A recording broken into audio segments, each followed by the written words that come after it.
I am Emma. I'm a mountain bike instructor here at Glenmore Lodge. I'm just going to give you a really short video on what to carry and how to pack it for going bike packing.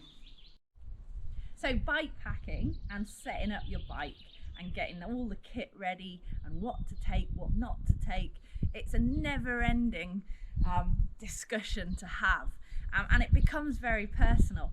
But what I thought I'd do is just give a little bit of an intro to it, just so folk have an idea. So to start with, if we look at the bike, we've got this front baggage system, and it's usually referred to as a front roll. So I've got a dry bag, but with two ends. So I would normally put all my camping, sort of warm, snuggly camping stuff in the front there that I don't need to access during the day, and it'll stay dry at the front. Coming round to the side of the bike, I like to call it the cockpit area, is two handlebar bags here and a front bag here, and I generally have it as my snackage pouch. So my food stashes in these, and they're really easy to access even when I'm actually riding. And then coming to the back of the bike is another big dry bag area, so my rear seat pack.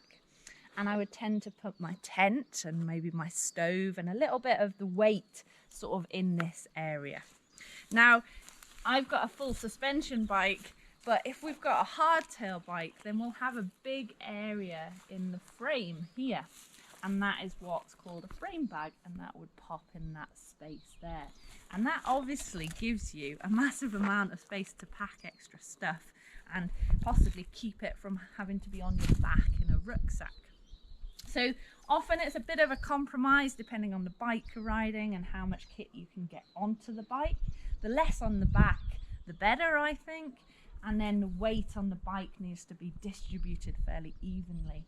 Ideally, with a frame bag, you could put most of the weight down here, so there's a lower center of gravity.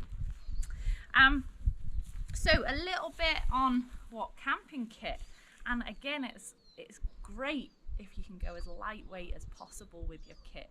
It's not always possible, and it's grown over time, my kit here. So I've got a nice little lightweight tent there that I would stuff into the rear seat pack. And then I've got my warm, cozy down back sleeping bag liner, and the mat that I'll sleep on. Okay, so that's there. A stove here with everything sort of will go inside and quite neat and tidy. Obviously got my utensil to eat with, and there's so many foods out there to make it lightweight. So this is a dehydrated meal that I would need to rehydrate. Food is an essential thing, and so that's personal choice. Along with it, I've got some of my own riding kit, but also just some warm layers for when I'm at camp so that I can stay warm and happy. Some obvious stuff, sort of map and compass to check I'm en route. And then a little bit less obvious, in here I've got a little fold-away trowel, and that's for toileting and making sure we're being as responsible as possible and leaving no trace. Pack of cards for entertainment. The evenings can often be long, especially if it's wet and cold. There is obviously, in a normal riding pack, lots of extras like your pump, your shock pump, first aid, and then lots of tools that I would carry in the front part of this rucksack. And you may find you want to just sort of thin it out as much as you think's safe to do so, and transfer those tools into a little pouch on your bike maybe. First aid, I would again, I've cramped it down as small as it'll go, so I maybe would put that in with my tent at the back. But if you find that you don't have quite enough space, then yeah, I'll sometimes still take a rucksack as well.